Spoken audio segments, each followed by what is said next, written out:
Good afternoon, guys. I remember Napoleon Hill in his book Think and Grow Rich saying that the greatest richness we can ever have is what we are. It's not what we have, it's what we are. And it's so true. So if we can think of ourselves as that source of richness, and every decision, every thought we choose to allow to occupy our mind will affect the richness that we become, that energy, that source of richness.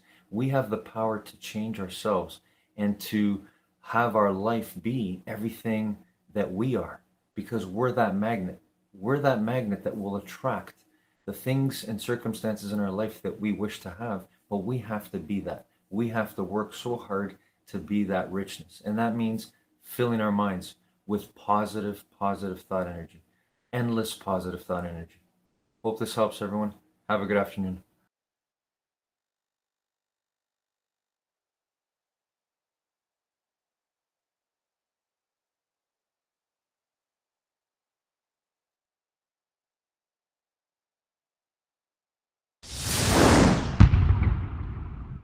You mentioned that whilst writing 10X Rule, something changed for you. Yeah. What was that? Was that sort of this look, the 10X commitment Rule to going all in, or? No, the 10X Rule was just the awareness of I had been dependent upon one vertical. Right. And I'm sitting there looking, okay, I worked my ass off. I was good at my craft. I saved my money. What did I do wrong here, dude? 51 years old. I should be like so rich right now. I should be like not Where's my even jet? work, huh? Where's my jet, Rich? I wasn't even thinking about a jet then. Right. I wasn't even thinking about a jet. I should just be like, I was still having to do business with people I didn't like. I'm like, why am I still kissing asses? And I don't mind kissing asses. Like, I don't mind, I'll do whatever it takes, but I'm like, why am I still flying 3 million miles every 3 years? Like I was banging miles out. I wasn't 150,000 miles a year. Wow. You know, away from my family. Like my life was miserable. I'm like, what? It's fine that you do that for 20 years. It's not fine if you do it forever. And I'm like, oh my God, dude, I wasn't scaling. Now, I didn't know that until the economy basically served up the lesson. Right. All right, we're gonna take your 3 businesses and we're gonna show you that you really only have like maybe a half of one business. Took the first business and just cut it in half. Took the second business, took it down to like 90%, like just killed this partner I had. And the third business was real estate and it was frozen. It was literally like they put it in a freezer and said, you're not gonna lose any of this, but it's worth nothing to you today. Yeah. And I was on life support.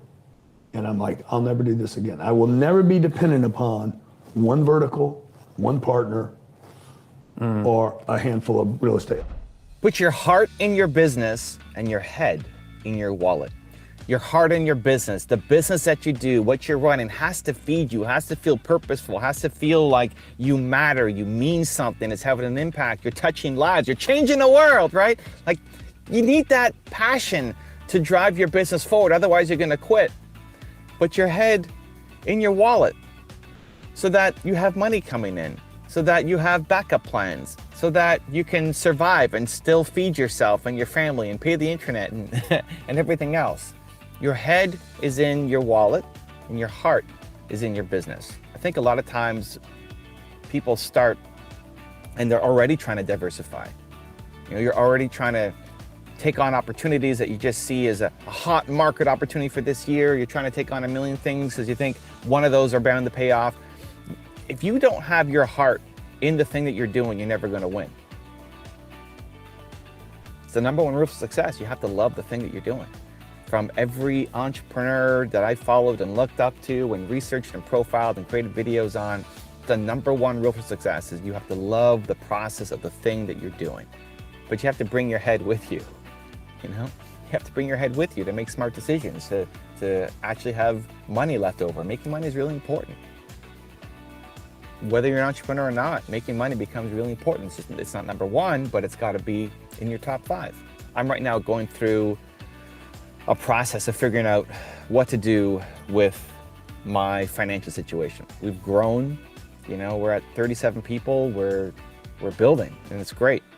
And historically, I've just done my one company, but now I'm in the process of creating a holding company, creating an investment company, and talking to different people around life insurance, investments, real estate.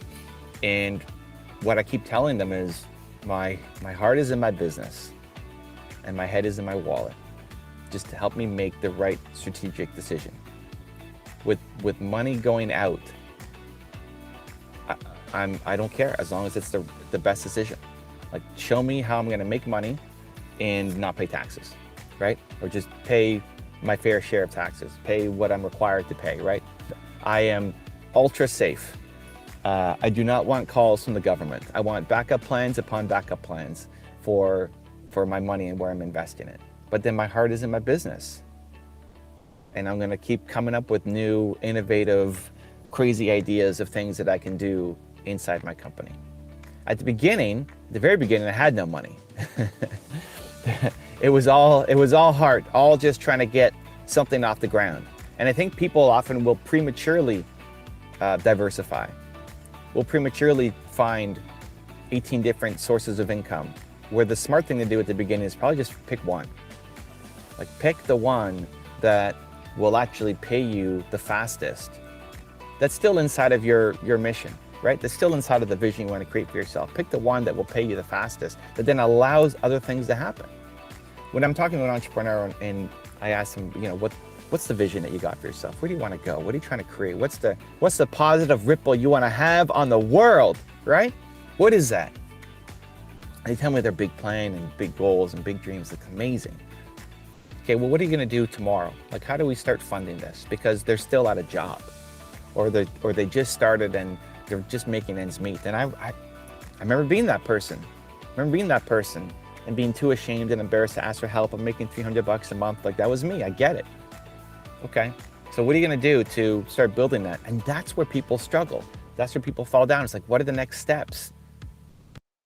One of the great challenges in this world is knowing enough about a subject to think you're right, but not enough about the subject to know you're wrong. You could see the end picture and the goal and the vision that you've got for yourself and what you want to make, but from where you are now to where you're going to be, it just feels too big, too slow, too impossible, needing venture capital funding, needing a whole ton of support. Like, no, you just need to figure out what's the next step that will start to pay you for what you're doing. This is where people often don't want to have the conversation because they just want to do everything for free. But that's great, but you have to make money doing this so that you can make this your full-time thing, so you can hire a team, so you can expand, so you can have a bigger reach, you can have a much bigger impact, so you can actually create the world that you want to create. Again, money's not number one, but you have to figure out a way to make money. So inside of your big dream, what is the next step that you have to take that's going to start to get you paid? And often it's coaching. Often it's selling your time, right? Often it's taking the expertise that you have inside you. You solved the problem for yourself. Now you're going to help other people do it, and you're going to get paid to do it. Well, when I suggest that to people, they go, oh, well, I don't want to trade my time for money. I want to create a product. I want to write my book. I want to, create a course or whatever. Like, well, those take a crazy long time to do. If that's really what's in your heart, okay, great, go do it. But it takes a really long time to do. It's going to take forever to get paid. And you're probably going to miss the mark. If you're creating a product, if you're writing a book, think about what a book is. Think about what speaking is. It's basically coaching, but to many. When you're coaching somebody one-on-one, you can see the feedback, you can see what's landing, you can help them, you can see their reaction, you can see where they struggle, you can see what their holdup is, and then you can bounce with them, you can play with them, you can dance with them to get them to where you need to get them. When you're on stage or when you're doing a book or a program or a course, there's no instant feedback. And so, especially something like a book, you make it and then, a year later it finally comes out and then you start to see feedback. Well, it's too late, right? It's one to many. So how do you get better at that? Well, because you've done so many one-to-ones.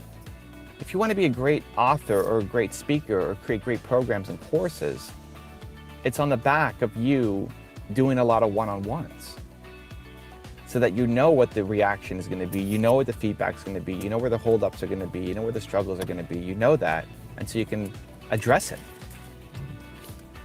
When I was writing Your One Word, for example, my first book that we did with Penguin, I help people find their one word, the most important core value. And I did it for myself, and then I did it for other people, and I turned it into a book. But before doing that, there was one great example where I had somebody who I was coaching through the process. And my process at the time was go positive. Think about all the positive things that have happened in your life, the positive relationships, your favorite book, your favorite teacher, what you loved about your parents, etc. And then find the common thread. Well, no matter how much he did it, he couldn't find it. He's like, I don't know, is it this, is it that, is it this? He was kept going back and forth, and I can't tell him what the answer is, I can only guide. So finally, after, I don't know, 20 minutes sitting at a Starbucks with him, trying to figure out what it was, I came up with a different approach, which was, okay, you know what, instead of going positive, let's go negative. Go negative. What's the thing that you hate about people? You know, like, who are some people who, you don't hate the person, but you hate the thing. There's something about them that you hate. What is that? What's that value? And came up with the anti-word. And he said, oh, that's easy, I hate this. Like, okay, great. Well, the opposite then is your one word, right? So to figure out, sometimes to figure out what you stand for, you have to figure out what you stand against. And it's easier to figure out what you stand against for some people. Not me, I'm wired to figure out what I stand for. It's a lot easier for me. But for some, what they stand against is easier. Okay, great. So in that coaching process, I learned a new tactic. I learned a new way to help somebody get to their one word. And I put that into the book. And that made the book better. And that made my speeches better. And that made my videos better. Because if I only talk to people who are exactly like me, then I have a limited market by definition. And so when you're getting started, doing some kind of service, even though it's not as scalable, does a couple things. It gets you closer to your customer. It gets money coming into your pocket right away. And it starts to build momentum for your business. So then you can go and quit your job or go and hire your first person. You've got momentum you can use now to start to build the company of your dreams. So my head is in my wallet and my heart is in my business. And you've got big dreams for where you want to go. And the immediate priority should be, okay, inside of those big dreams, how can I take some immediate momentum to start getting paid, to start bringing money in? Because as soon as you can justify even just a full-time salary for yourself, as soon as you can start to feel that this thing is working and you can quit your job and start doing this full-time, like, you get to that point where you're not buying Lambos and living life huge, but you can support yourself. And now you can go full-time on this thing. And now you can hire your first person, then maybe your second person. When you start to get that momentum in your business, you become unstoppable. And it's all because you took the immediate action on your big idea to turn it into something manageable that can start getting you paid. Also, to make sure you're actually taking action after watching this video, I've designed a special free worksheet just for this video. The worksheet will highlight all of the lessons learned in this video, as well as pull out our 3 favorite learnings and quotes that will inspire you to actually do something. The worksheet will also give you space to write down what your key takeaways are and your specific plan of action to make sure you're getting results. If you want the worksheet designed specifically for this video, absolutely for free, there's a link in the description below. Go click on it and start building the momentum in your life and your business. I'll see you there.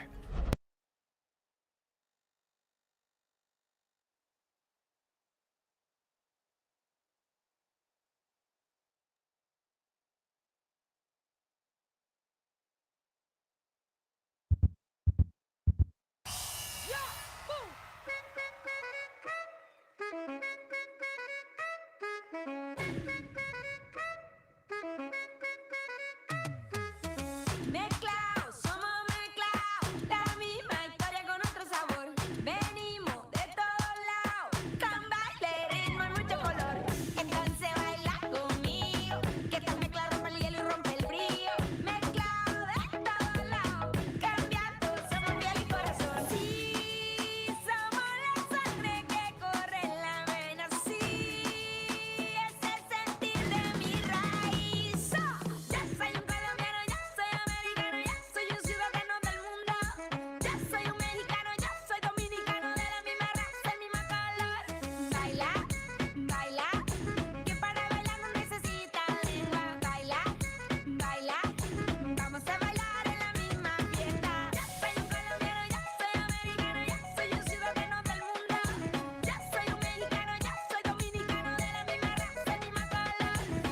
estilos originales, super internacionales. Escuchamos tu consejo y aprendemos tus modales. Y aunque somos diferentes, a la vez somos iguales. En la misma situación, en distintos lugares.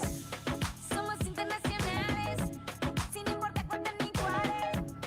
Somos los originales, somos internacionales. Sí, somos la sangre que corre en la vena. Sí, es el sentir de mi raíz.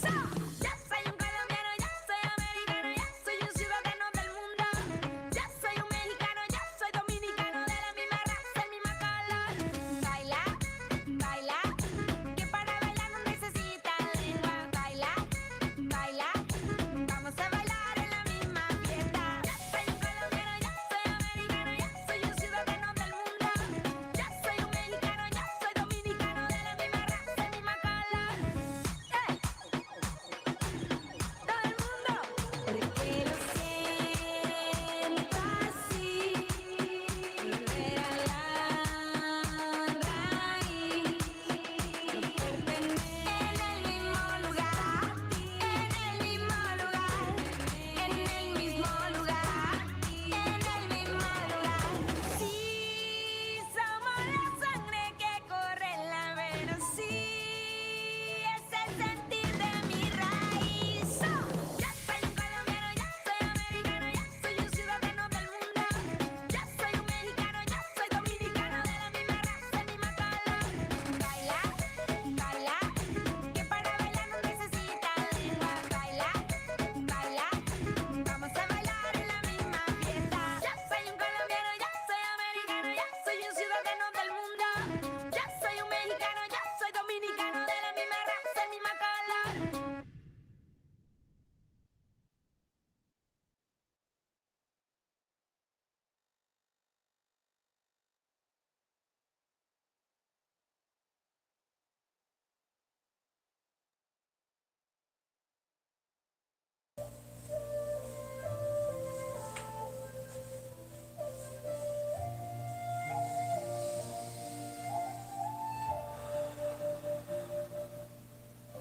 Legs crossed, back straight, eyes closed, breathing in through our noses and out through our mouths.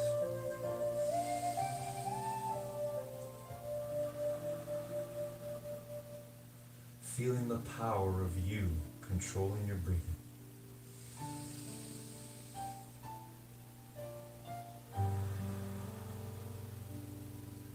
Knowing, remembering, it's the same power we use to control our thinking.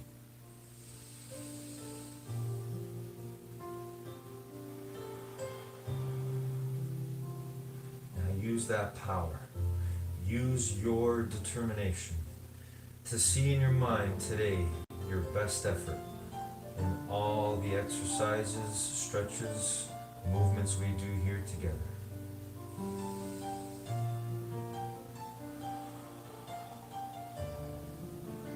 See it in your mind right now. See yourself doing the best you can, giving the best effort you've ever done for anything.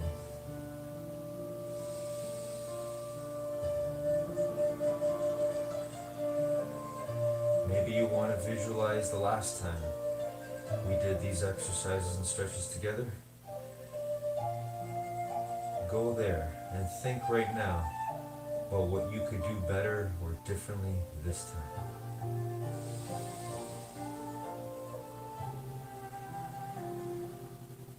It's the same process we use to grow our minds and grow the strength and health of our bodies and energy.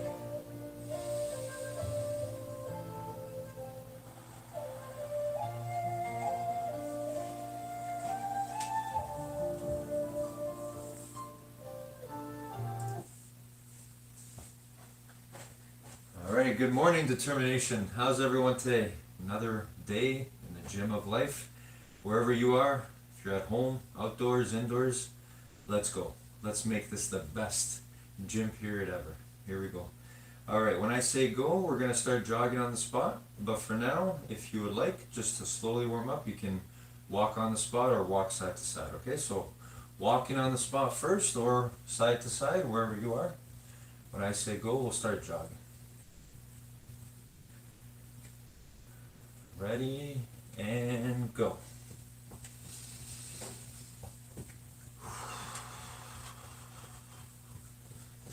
Again, remembering our breathing. Always controlling our breathing as best we can.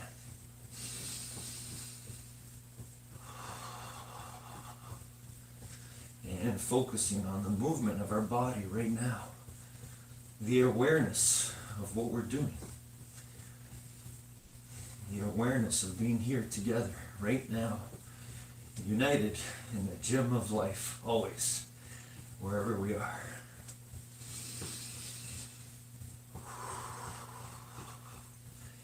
Keep going, everyone, keep going. A few more seconds to warm up our bodies.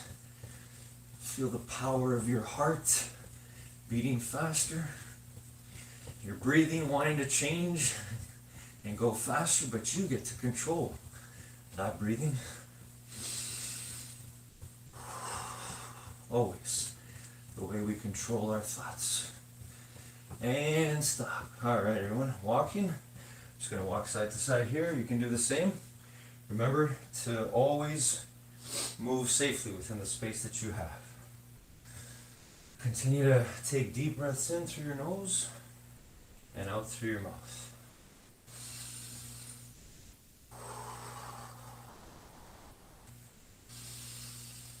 Feel your heart, your breathing, all coming back to the previous state before we started jogging. All right, everyone, and let's start doing our stretches. Let's do shoulder rolls first. Here we go. Roll the shoulders forward 10 times. Big shoulder rolls all the way up to your ears as much as possible and all the way around. Let's do 10 forward and then 10 backwards. Feeling that tension and then that release as we come around. All right, let's go backwards. Feeling the joy of being able to move our bodies to release some of that tension, maybe that tightness we might have.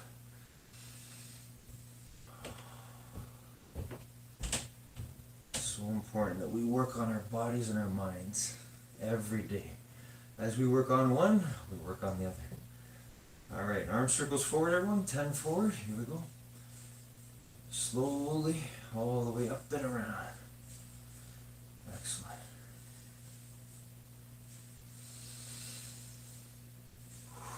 All right, and backwards, everyone. Again, feeling the joy of your arms moving through space. You controlling your physical body. All through the most marvelous supercomputer in the universe, your mind. All right, good. Hands on your hips, everyone. Bend your knees and side stretch. Let's do 5 on each side.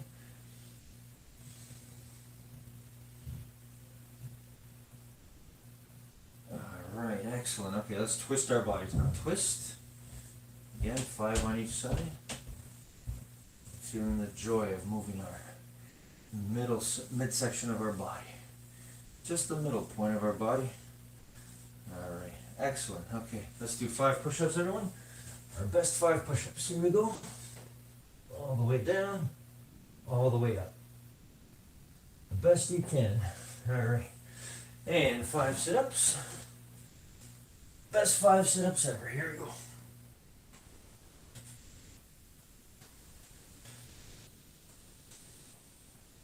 All right, and stand up, everyone. Let's do 5 squats. Here we go.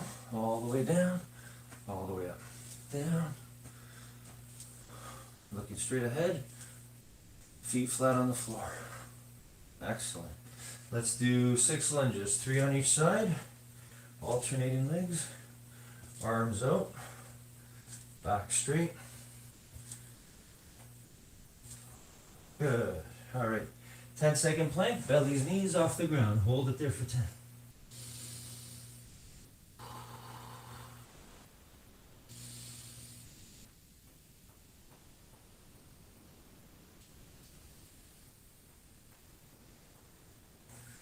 Excellent job, everyone. Okay, stand up.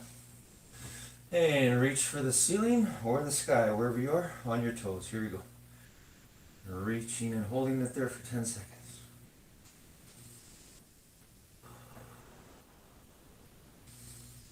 Again, feeling your body, every part of it working to achieve the goal of holding this for 10 seconds. Excellent. And reach for your toes, straight knees. Go as far as you can. Remember, you may not touch your toes, that's okay. Reaching is the most important thing. Going for it. Doing your best without hurting yourself. Keep those knees straight. Excellent. And come on up. And let's balance. Grab one leg. Bend the other knee if you have to. And hold it there for 10 seconds. Keep fighting to keep your balance if you have to. Keep thinking. Challenge your thoughts to keep your balance. Excellent. All right, and switch. Again, pulling your leg back, feeling the stretch on the front of the thigh. Bend the other knee if you have to. Remember, if you lose your balance, you fall, you get right back up. Never give up, never stay down.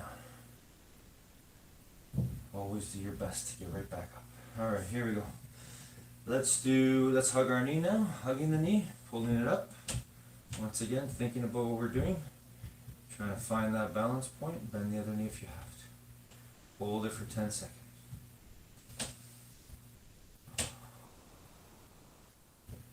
And switch the other one, slowly coming up. Again, find that balance.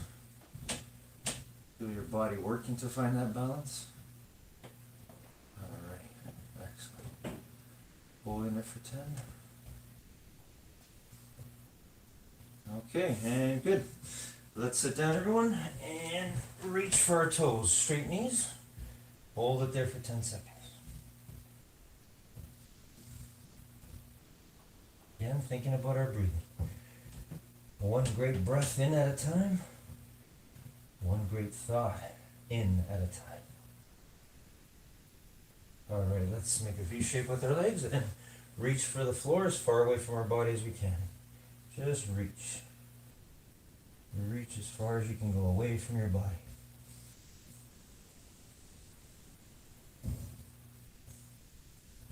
And reach for one side, hold it for 10 seconds.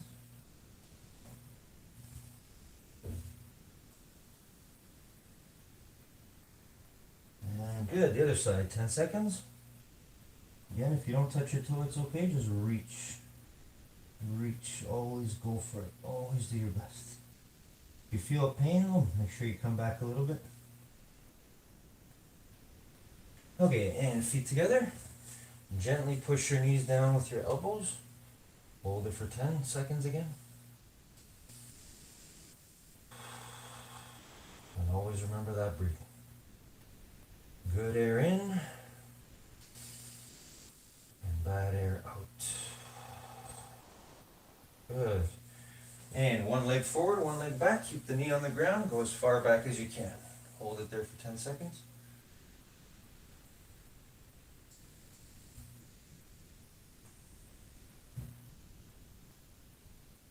Alright, and switch to the other side.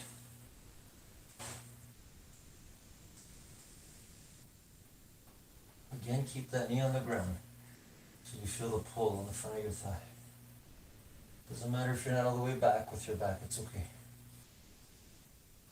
Alright, good. And roll onto your belly. Push the floor and look up at the ceiling. Cobra stretch. Here we go. Hold it for 10 seconds. Or look up at the sky if you're outdoors.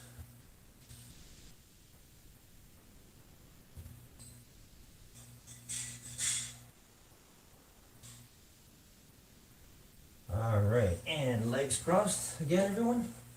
Back straight. Eyes closed. Breathing in through your nose and out through your mouth. And now, using our powerful imagination to see what we will do when that music goes on. I'm going to play some of my favorite songs today. For each song, I'm going to hold an exercise position. For me today, I'm going to visualize and see in my mind holding the lunge position for each leg for the duration of the first song. For the second song, I'll be holding the V sit-up position as long as I can, for as long as I can, but I will continue right to the end of the song. How about you? Play your 2 favorite songs, or 2 songs that change your energy state so you can be your true great self and motivate yourself. Or you can listen to my music, but whatever you do, see in your mind right now the 2 exercises you've chosen to do, or stretches, or movements, or dances, or something that you want to do to work on your body safely when that music goes on. See it right now, clearly in your mind. Because you were born to do that. You were born to see it in your mind and make it real with your eyes open in the world.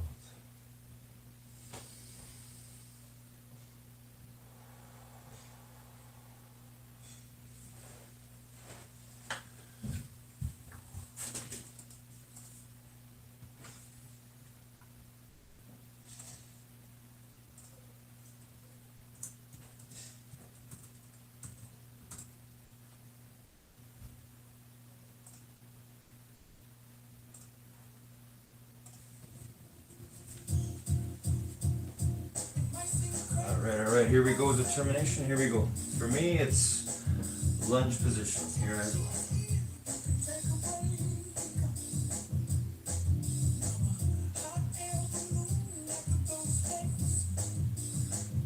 Try to keep my back straight, keep that knee off the ground.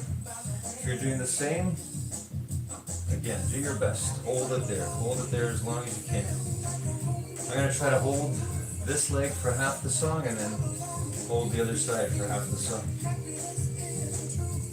And if you want, yeah, clap along if you feel like happiness is the truth, as Pharrell sings over here right now. I think happiness is the truth. We were born to be happy, all of us, no matter what. For me, there's no greater happiness than working on my mind and body all the time, wherever I go in the gym of life. And I hope the same for you. But remember, you were born to be happy, to be free, to be peaceful, kind, and loving, always. I'm happy right now. I hope you're happy right now. Because if you can be happy now, you can be happy forever. Wherever you are, no matter what. All right. Whew. Let's do the other leg. Shake it out a little bit. All right, here we go.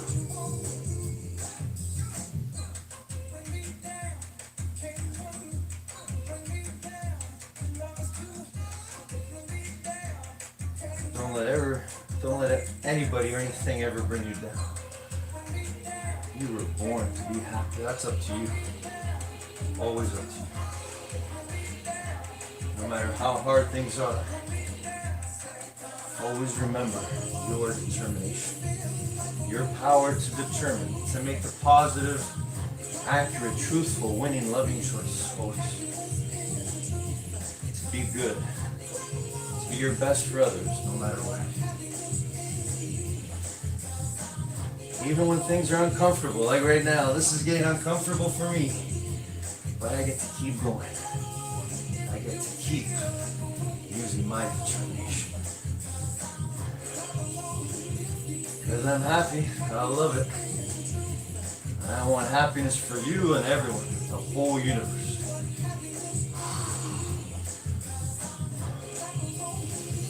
And I pray for that every single day.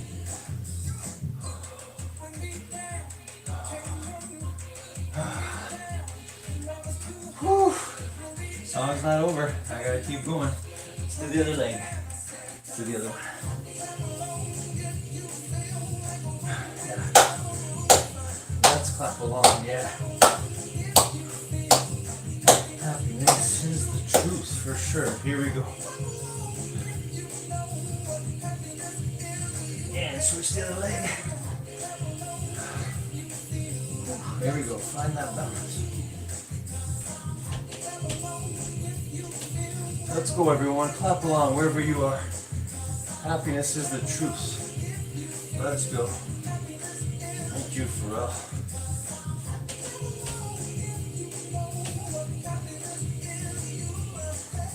You were born with happiness. You're made of happiness and truth.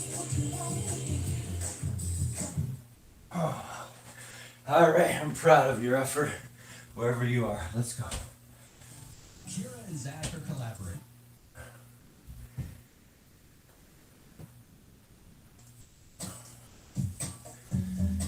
All right, next song, everyone. Let's go.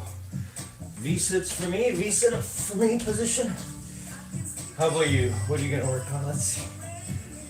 Whatever it is, do your best. Here we go.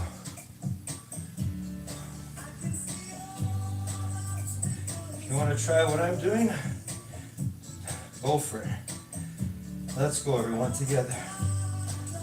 If you got your own exercise, your own movement you're doing, go for it.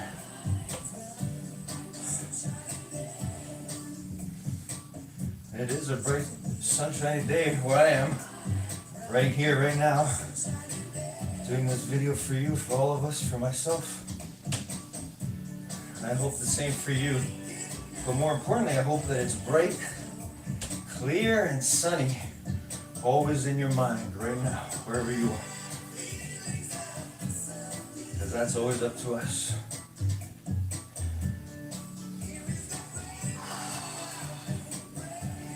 Oh, I love it. I love working on being our best in whatever we do. No matter how hard it might be, no matter how challenging.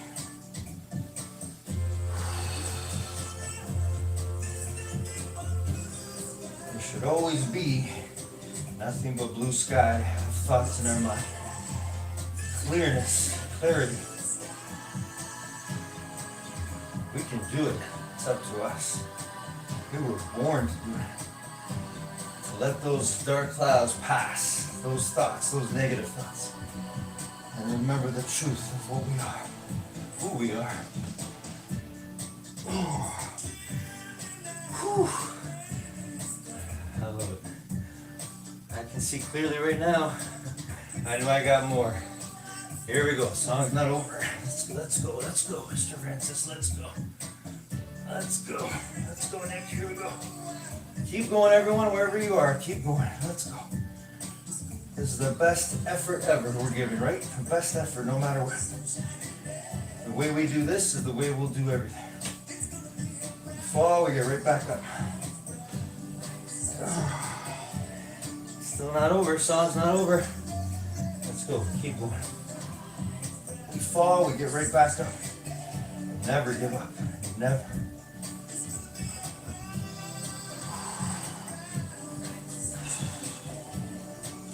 Never give up until it's a bright, sunshiny day in your mind, and we've done the best to help other people with their mind. It's possible. All through your determination. Let's go, everybody. Oh, great effort.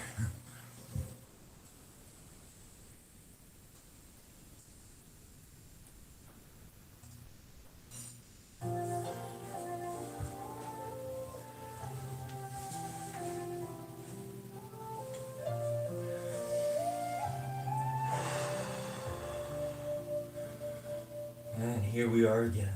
Legs crossed, back straight, eyes closed, deep breaths in through our noses and out through our mouths.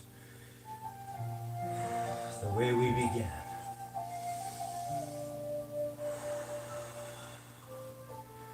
The way it all begins, always.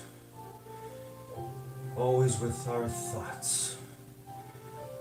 Our powerful minds, which are always subject to our control, no matter how hard it's been to control them. We know the truth, don't we? We saw it today in our effort. We see it every day in life, in the gym of life. We know that we have the power to determine what thoughts we will act upon, and therefore we also have that power to determine what feelings we will allow to flow out and through us.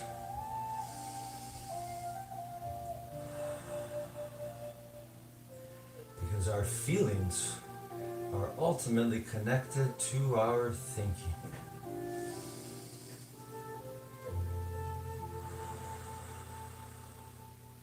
And if we control our breath with our thoughts,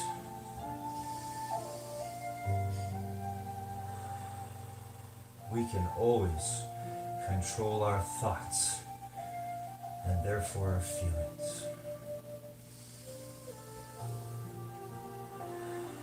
To learn and to grow and to be mind healthy and mind wealthy, peaceful, kind, loving, free and successful in whatever we do, wherever we are, no matter what.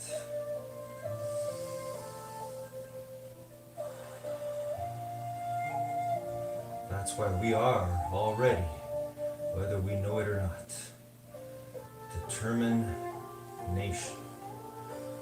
A people, a nation that always has the power to determine, to think, and to be positively, undoubtedly, unwaveringly loving, no matter what.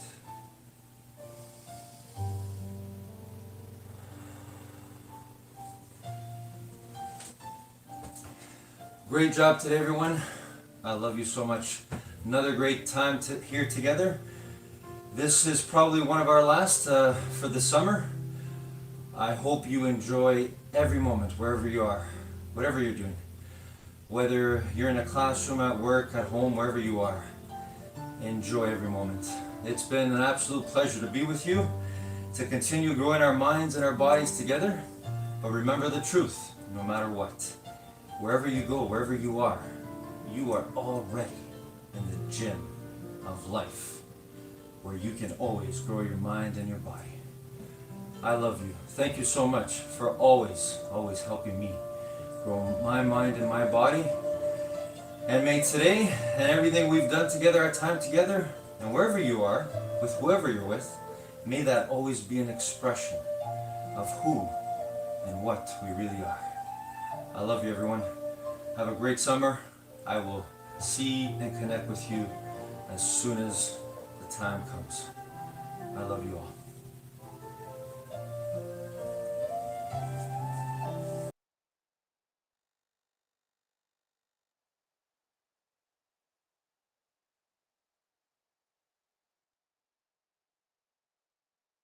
Hey, it's Evan Carmichael, and like Herman Ponzer says, If you want to get yourself in a healthy place weight-wise, you've got to worry about the energy that's coming in. so let's get you to a healthy weight with Herman Ponzer and my take on his top 10 rules for success. Hey, howdy. That works. Okay, let's get going. Need motivation? Watch a top 10 with Believe Nation. Okay, let's kick it off with rule number 1. Watch your diet. If energy expenditure is really hard to budge, which our work and other people's work shows that it is, then if you want to get yourself in a healthy place weight-wise, you've got to worry about the energy that's coming in, the energy that you eat, because the energy you burn off is going to be pretty stable no matter what you do, right? So the way you're going to change your weight is by changing how many calories come in versus how many calories go out, right? Fundamentally, it has to be that. And so the energy coming in is the bigger lever that you have. It's the better tool for weight loss and weight management. Rule number 2, understand metabolism. We have this idea that how we utilize energy is additive, don't we? So if I run for 1 hour, therefore I have, that whatever, I don't even know how many calories that would, in theory, you would burn off by doing that. Yeah. But we sort of feel we can then go and eat an equivalent amount because we've just earned it. Yeah. But it sort of works the other way as well, doesn't it? In terms of if we have overeaten, we then think that, well, I can just go and I can go for a double run tomorrow or a extra long walk tomorrow to make up for it. But your research has shown that just simply is not the case, at least for most of us. No, that's right. That's right. That's sort of the idea that you can run and earn your donuts, and it's a dangerous way to think, actually, because when you don't understand how clever the body is about sort of manipulating your metabolism, and you have this sort of simple view of how it works, then you can make sort of silly decisions like that, like, oh, well, I can have the box of donuts because tomorrow I'm going to go on a longer run. And actually, the body doesn't really work that way. The body it's a long-term kind of time frame that your body's working under, sort of a couple of weeks or even maybe a couple of months. And it's paying attention to how physically active you are. And if you change that, if you start your exercise program and you're exercising more, you might lose a little bit of weight early on. But as your body adjusts to that new level of activity, your total energy expenditure will sort of moderate and end up not a whole lot different than before you started. And now you think that you're earning all these donuts, right? Because you've been really good and you're doing all your exercises. But in fact, those donuts are going to pile on because your exercise expenditure isn't doing what you think it does. It's not raising the total expenditure per day in the way that you think you would expect it to. Rule number 3, match intake and expenditure. Your brain is really good at matching calories in to calories out. And, the systems that do that are pretty well known at some level now. We're kind of learning more all the time. But obesity, getting overweight and obese is usually an issue, sort of a creeping regulation issue where you're just a little bit off. Mm-hmm. And we're talking like less than like a 0.1% off, like tiny amounts. Wow. A little bit off in terms of intake versus expenditure on average. And so you gain a couple pounds a year. Well, you gain a couple pounds a year, you go from being a healthy weight 20-year-old to being an overweight or obese 40-year-old. I mean, that is the American that's the American obesity epidemic. And I think it's becoming the global epidemic, right? Absolutely. And so this is a brain regulation issue. And, the evidence for that is sort of the way that it develops, but also, for example, if you look at the genetics of obesity. So people have, I think that this isn't work that my lab does, but people who work on genetic variants and the genetics of obesity, I think there's almost 1,000 different genes who, depending on which variant you have of this gene or that gene, affects your likelihood of becoming obese. And all of those genes, with few exceptions, are most active in your brain, right? Interesting. So it's not your liver, it's not your muscles, it's not your fat cells, it's your brain. And it's because that's where the rubber hits the road. How well do you track and match intake to expenditure? My name is Scott Harrison. Just listen. This is my wife. Rule number 4, learn about calories. There's 2 ways you know about calories. You are checking nutrients in, and you're checking your fat stores by checking leptin levels. So let's unpack that a second, because that's often a critique. Well, there's no calorie sensor in the brain. Okay. Actually, there is, because you have tons of data coming into your brain about the nutrients in, and you also have information entering into your brain about when you're in negative calorie deficit. So when you're burning more calories than you're eating, your brain knows both of those quite well. And one way that you can tell that the brain is able to sense calories very, very precisely, actually, is this. This is work that Rudy Leibel did in the 90s, but they've done it since in other studies. If you increase somebody's energy intake, you make them overeat. Not crazy amounts. You can't do this forever, but about 10% more than they were at baseline, their energy expenditure will go up 10%. If you make them eat about 10% less, their energy expenditure goes to 10% less. 20% less, you can even track that. And so your hypothalamus is at a system that is matching energy intake and expenditure so precisely that, even in America, where the average American gains a couple pounds a year, that amount of weight gain is a tiny, tiny fraction of the food that's brought in, right? And so to within like less than 0.1%, right, you are matching it perfectly. 99.9% perfect match of energy in and energy out. And so there's no way that that's happening without some regulation about that's sensing calories and matching it, because nobody eats the perfect amount of calories every day, right? Or even every week. And so you're actually doing this level matching very well. So this idea that there's no calorie measure in the brain, I take the point that there's no, in the same way that you have like a sensor to do stretch to do blood pressure, or you have a temperature sensor. We know the neurons that do that. Okay, true. But we have lots of nutrient sensors, and we have lots of other indicators that tell your body very nicely about how many calories are coming in versus going out. So that's kind of a red herring, I think. Also, to make sure you're actually taking action after watching this video, I've designed a special free worksheet just for this video. The worksheet will highlight all of the lessons learned in this video, as well as pull out our 3 favorite learnings and quotes that will inspire you to actually do something. The worksheet will also give you space to write down what your key takeaways are and your specific plan of action to make sure you're getting results. If you want the worksheet designed specifically for this video, absolutely for free, there's a link in the description below. Go click on it and start building the momentum in your life and your business. I'll see you there. Introducing Speechalo, the most natural sounding text-to-speech software on the market. Hey. Number 5, save energy. Day to day, you might still fluctuate in your expenditures, right? So if you always run 10 miles on Tuesdays and you sit on the couch all your other days, then yeah, on Tuesdays, you'll burn more calories, right? Because your body can't adjust 24 hours. It doesn't adjust that quickly. It's more of sort of it's a lifestyle thing. Your body gets used to a lifestyle. So if you're the kind of person that's running, 20 miles a week versus the kind of person that's not, the person who's running 20 miles a week and your body's adjusted to that is spending, 20 miles. So it's about 100 kilocalories a mile, right? On average, a good rule of thumb. So 20 times 100 is 2,000 calories a week.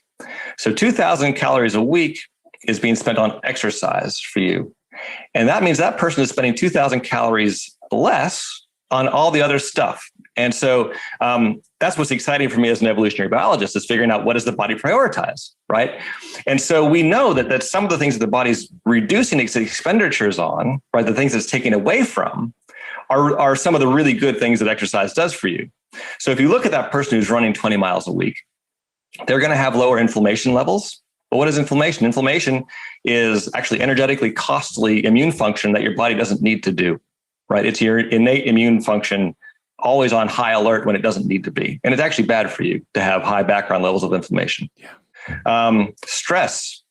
If we look at people who are exercising versus those who don't, the people who exercise have a lower and shorter surge of things like epinephrine and cortisol in response to stress, right?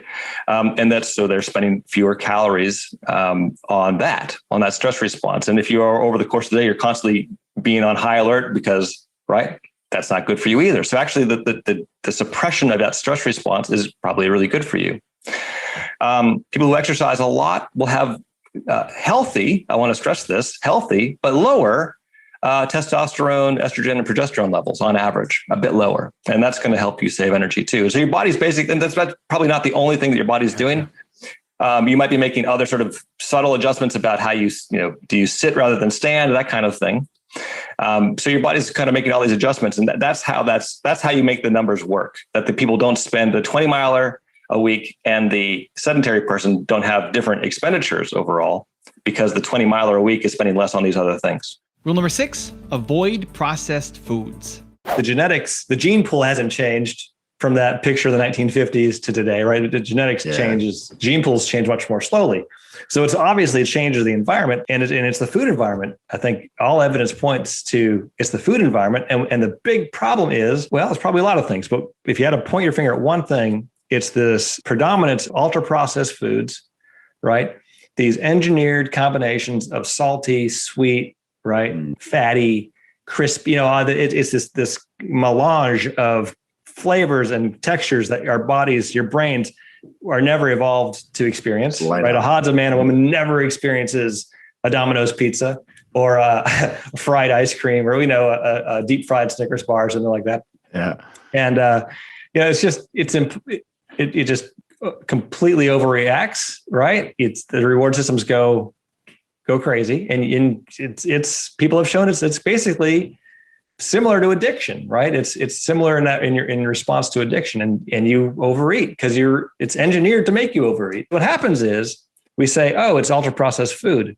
And Coca-Cola says, oh, sure, but you better make sure you exercise too. And it might also be that, oh, it's carbs, not fats, or it's fats, not carbs. And all this kind of smoke screen stuff goes up, right? To obscure what is a pretty simple message, which is these engineered foods that are literally engineered. This is how they know they're doing a good job, is you overeat them, right? That's what we're surrounded with. So if you had to do one thing, if you could wave your magic wand, it would get rid of those processed foods. Rule number 7, understand your brain. The problem is that when we begin to say, oh, that must have been something in the food that you ate, rather than, oh, it's something in your individual response to that extra energy. And what I would say is, my hypothesis would be, your wife's regulation of calorie intake and expenditure, it was better matched, and she was able to crank up her metabolic rate and burn those extra calories off. That was her evolved response from her hypothalamic system. Yours was different. Yours did not increase your thyroid hormone in the same way. And maybe it did become extra calories. Extra calories still on you as weight. And gosh, if that were true, then that would mean that the gene variants responsible for obesity would be where? They'd be in the brain. And that's exactly where we find them. And so I hear that anecdote, and, I think, yeah, that actually mates with that matches the data that we see. The problem with the sort of carb blaming or whatever blaming that you want to do is rather than thinking about the calories that came in and how your body's responded to it, rather than thinking about, oh, it was one special nutrient. It was carbohydrate, and it was the carbohydrate that made my insulin go up, and my insulin took the blood sugar and it put it into my fat cells, and it didn't in her, for some reason. Then that's a reasonable hypothesis, by the way. And I don't want to make it sound like we could just dismiss it. It's a really nice hypothesis. It has generated lots of good science. It just turns out not to be very true. It doesn't hold the data very well. And here's why. If that were true, then the pathways that vary between you and your wife, or that on a population level vary between people who have higher BMI and who don't, we should find those pathways and the alleles the genes that vary, that make the difference, active in those pathways. And we don't see them active in the pancreas or the fat cell or the liver. People have looked and they're not there. They're active in the brain. Secondly, if we do controlled feeding studies, then we ought to see high carb versus high fat diets have that kind of response, regardless of calorie counts. We should have people who are on high fat diets lose weight or maintain, and people on high carb diets gain weight, and that matched calorie for calorie. Because the argument here is it's not calories, it's carbs. And when you do that controlled study, it doesn't work out that way.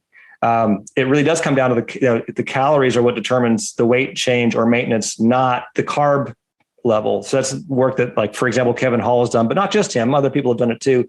And it works in the lab, and it works in the real world settings, where if you assign people a diet for a year and you say, you're going to have a high carb diet and you're going to have a high fat diet, and I watch you for a year, the weight change is the same. And you can lose weight on either of the diets, depending on how well you stuck to the calorie counts, not the carb counts. And this is the most exciting one. I don't know if you've been paying attention to the work coming out with semaglutide. So semaglutide it's called a GLP-1 receptor agonist. And basically, this is a hormone that gets made by your digestive system. And it triggers it's a signal to the pancreas to make insulin, because it tells you create GLP-1 when you eat. The stomach and the digestive system sense that food that comes in, and you make this hormone GLP-1. And like you'd expect, it tells the pancreas to make insulin because you just ate, so you better get ready to deal with the nutrients. And it tells your brain that you just ate as well. And so they can make a mimic for this hormone.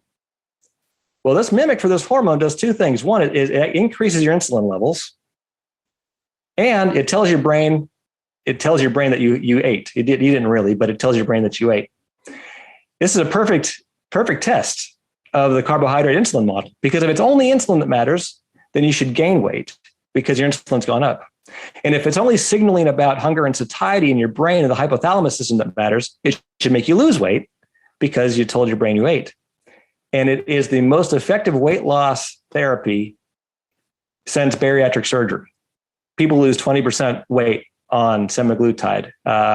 So just because they don't have a hunger mechanism because the brain has been told you've eaten. They stop eating.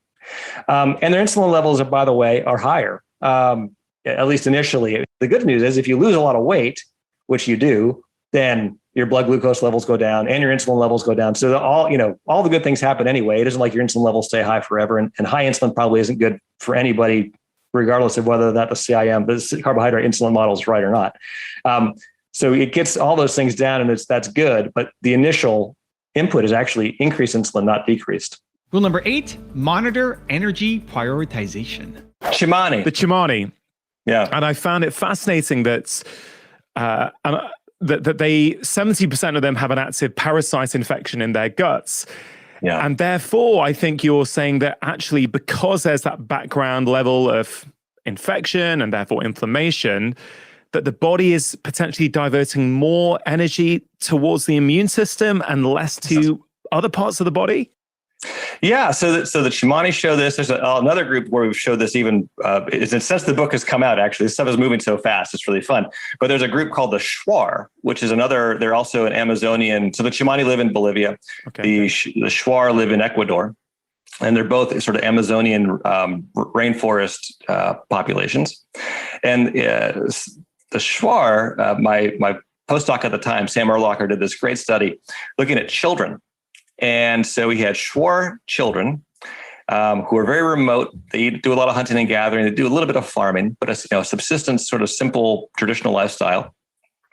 And they have a high pathogen burden too. As you can imagine, if you live without, any sort of modern medicines, barefoot mostly in really remote rainforest environments, you get a lot of parasites, you get a lot of bacteria. So your immune system's always active.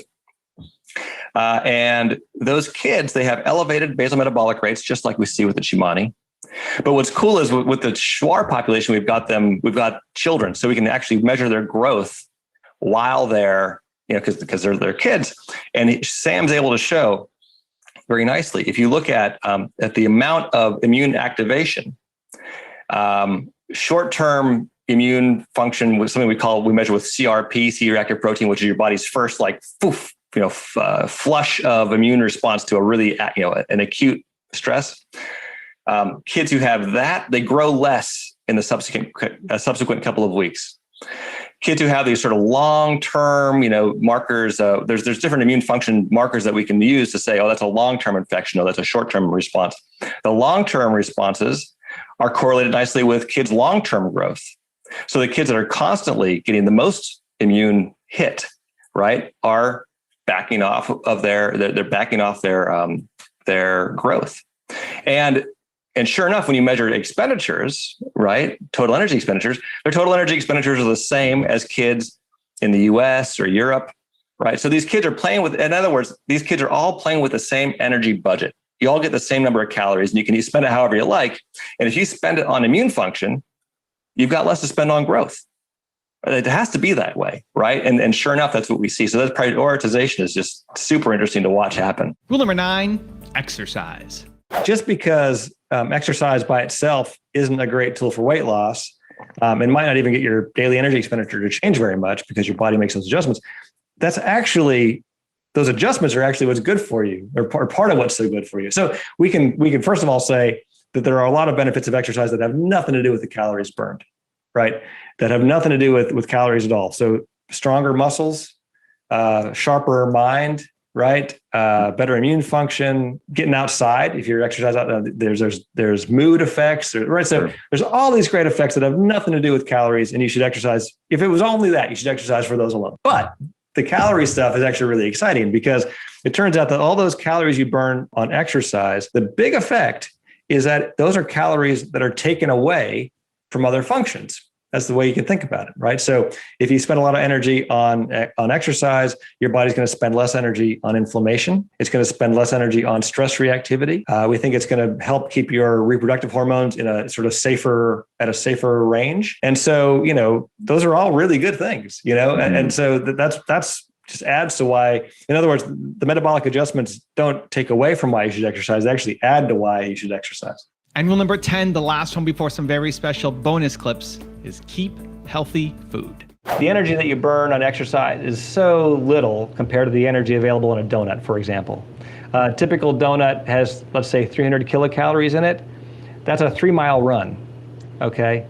Not walk, run. If you walk, it's a 6-mile walk, okay? So that's but anyway, it doesn't work that simply anyway, because the math doesn't sort of fall out that way. Your body will adjust to your exercise regime, and over time, you don't even get the 300 calories from running. It's sort of your body evens out. Okay. I've got little kids, so this is an issue near and dear to my heart. And it's a struggle because, the kids don't really understand or care about obesity and cardiometabolic disease. That's so far down the road from them. And they're kids, and they don't, they want to have the donut, right? Of course, they're kids. What do you do? Well, I am the last person to tell anybody how to raise their kids. I think that's a hard one just from first principles.